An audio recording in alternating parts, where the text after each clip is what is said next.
All right, guys, welcome back to the ALGS channel. Hope you guys are all doing well and having a great day so far. A lot to dive into and discuss in today's video. Not only a little bit of a recap with the North American Regional Finals. Finally, we got the gameplay today so we could see how it all ended. Also, some storylines to follow as we go into LAN. Also, some anticipation building up regarding the groups that will actually take place at the Split 1 playoffs. A lot, like I said, to discuss, and including some big announcements for international scrims and why content for ALGS is about to get more gooder. So let's go ahead and dive into what's going on. Like, comment, and subscribe if you guys want to stay up to date with all things in the world of ALGS, and let's go into it. First off, Zero, I love this little friendly banner going on between the two CEOs. Honestly, at this point, Zero is a very respectable and renowned player in this scene, saying first in Pro League point record, Pro League kill record, hard griefed by the worst teams in finals all day, depressed, but woohoo, let's go. And then you could even see, you know, Imperial House saying choke it when it matters, all good Aussie. How much did you pay Destroyer? And then more money than you even have. So really good banner. That's why I love to see LAN. I thought it was really funny as well, but you see all this stuff going around regarding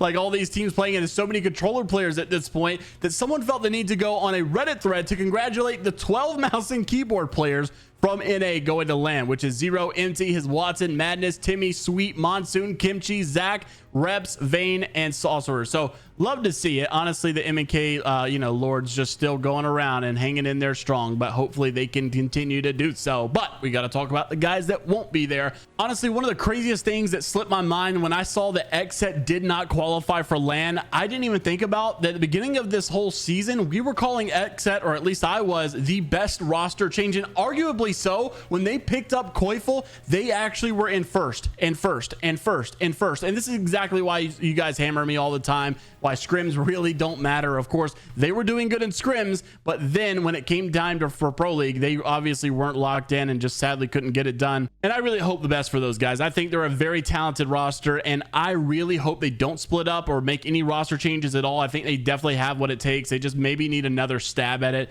and maybe make some adjustments along the way. Optic Gaming, obviously another heartbreaking one to see those guys not get in it as well. Just really sucks because they've also been one of those teams that really had a lot of expectations going into this, and to not even go to LAN, man, it's just so unlike them. And for really good organizations to be involved, it just really sucks. But obviously when you look at all these other guys, I don't want any of those guys to miss LAN either. I couldn't imagine any of these other 12 that did make it to miss out on LAN, especially an unsigned team like Legacy, which we got to talk about in just a second. If you guys did not see it though, of course none of this stuff was streamed live, unfortunately, so we did have the winning moment from TSM, and I just love Raven's voice at the end of this. You can just tell how much this guy loves what he does. Take a look at the moment where TSM was able to secure the win. Roll the clip. Hey, play balcony. Doing. Nate. Fly up, Evan. You gotta fly up, Evan. On up. Nice! Good work. Let's fucking go, baby. Let's get it. We're so back, baby! Oh my We're God. so back! Let's go! I'll take that zone, baby. I'll take that zone any day of the week. Hey, I ain't complaining. Let's. So after this was all complete, it was really worth noting some teams that had made some great strides throughout the season. I had actually called, probably the biggest improved team of all season was Elevate. These guys come out of Challenger Circuit. They go into preseason qualifiers. They have to work their way through the open bracket. And what do? Exactly that. Their very first try. And then they finish 6th in Pro League. I mean, just an absolute commendable performance. Zach doing a great job in his leading ability. Honestly, Talmadge doing a great job and a very good addition to the E8 roster as well. Zap was probably one of the biggest pickups and probably one of the best up and coming talents that were even considered in all of these rosters. I think E8 was a great fit for him. We thought he might go to Dark Zero. We thought he might go to some other places or other directions, and it just did not go that way. Shubi also, very interesting roster change that happened. Shubi and Madness, longtime buddies, longtime teammates, going separate ways and both finding success. It was really very refreshing to see both of those guys have their own cup of success here. And then immediately we started getting drop spots called out for LAN, and I think this is great because obviously teams are going to have so much more time to prepare who they're going to have to be going up against if they want to take that POI, because how many cons will there be? And honestly, you might have a situation where triple con might actually happen. Now honestly, I think most likely you see teams go away from a three-way con and maybe go to a different like backup POI just in case it happens, because the reason this happens is North American Regional Finals is obviously predictable. You know where all 20 teams are going, but when you have 40 teams showing up at a LAN and groups, you know, interswapping each other, you might have a situation where 3 teams are all going to the same POI.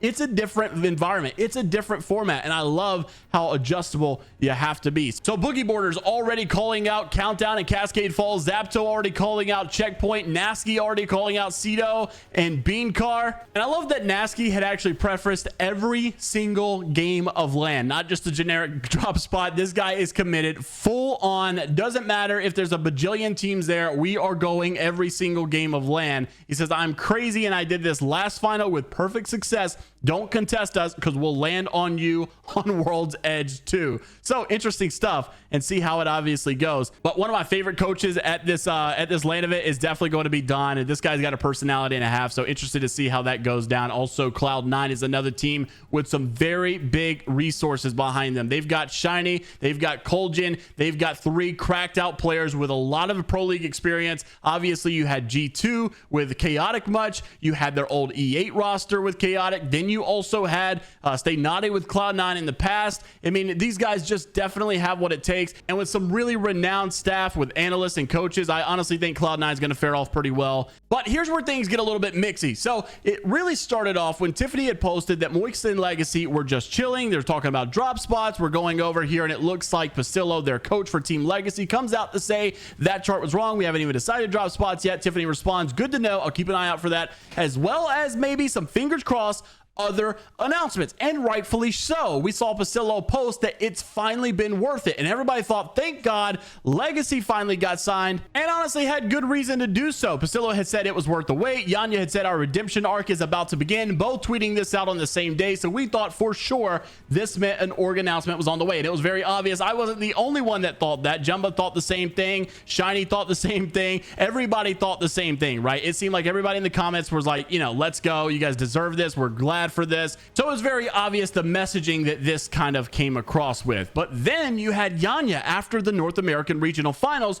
posting, we are a top 4 North America going to LAN without a professional organization. I just want to say that we are hungry to win. If someone is looking for the next world champions, we are free. Like, what in the world's going on? I thought for sure that we had an organization lined up for this, and it seemed very obvious because then we had a follow-up article where they had all signed, you know, like Virtus Pro had also followed them in the exact same time. Maybe Virtus Pro was talking with them. Seemed very likely, but then all of it just falls through. What does Pasillo tweet actually mean? Why did Yanya tweet something similar the same day? Were there negotiations? Did things go well? Did they fall apart? What exactly was going on? So what's going on with Legacy? I truly hope the best for them, and we'll get some more information on that soon. But honestly, if there's a team in North America that I would not mind to see win, it is definitely Legacy. Those guys are very well deserved, and honestly probably one of the more underrated teams still. For some reason, I don't know why people still underrate them, and why in the world are they not signed? It's not like they're just a normal Pro League team looking for an org. We're talking about a consistent top, very well placing team that's got a lot of slaying power, a lot of good leadership, and I just don't understand why they're not given the chance, other than the fact that maybe these orgs have a heavy bias on maybe English speaking teams for the sake of content and streamers and all that such. But man, if you're trying to win, go with Legacy. These guys are definitely able to win, and I'm really hoping some better news comes out soon. Also wanted to mention Zach, obviously given some anticipation. This is the league ops manager for ALGS, already giving us a little bit of a hint regarding these groups. They look to be stacking pretty strong, and he says, I don't know if the world is ready to see these groups yet. So many strong teams, and I'm very excited for LAN. Just a few more hurdles, and then they will be public. Obviously, we're going to keep you up to date with that as well. But man, could you imagine some of these top heavy hitting teams having to eliminate each other because their groups are basically all aligned with one another? It will be some very interesting storylines, to say the least. Also want to mention, just as we wrap the video up, some great news that we got coming out of Oversight. Oversight obviously ran and owned, I believe, by TSM's managers, which is Minus Tempo, and then Chrono also runs this. So really good work they're doing over there. $20,000 prize pool for their international scrims. They said, but that's not all. Oversight is already well into the planning for stages of Split 2 playoffs and 2024 champs. And not only will the players have some opportunities pop up for them, but we also have some cool things that will be available to you, the fans, as well. Follow us here on Twitter, blah, blah, blah. But great stuff and really, really good announcement coming out of Oversight. Putting a prize pool that we can watch is actually for money instead of just generic scrims, right? It's actually a tournament going on that we can really take seriously. So love that they're doing that. Not only that, though, it's also going to be Nicewig joining and giving us the official watch parties for all these games as well. So we'll have your blocks, you'll have your groups going up against each other. These international scrims are going to be taken very, very seriously with money on the line and obviously split one playoffs and a spot at champs on the line. It's going to be nothing but amazing content, and this is exactly what Apex needs. I'm just honestly still frustrated that it's always the creators doing such a great job. It's Nicewig with the amazing watch parties and the B stream. It's Oversight putting stuff together with prize pools for scrims. It's all these extra tournaments and Realm trying to come back and all this other stuff. I just wish all of this was really funded by EA to make it easier, because the content is a big investment for us. Obviously, if EA was a little bit more behind this and backed it up a little bit more, I think the possibilities are endless. The ceilings are higher, and maybe one day we'll actually get there. But for right now, everybody that's getting involved is doing an amazing job, and the ALGS scene definitely seems to be growing and going in a positive trajectory. Let me know what you guys are thinking down in the comment section below. Like the video and subscribe if you guys want to stay up to date with all things in the Apex Legends esports scene. And until the next time, we will see you all later, Gators.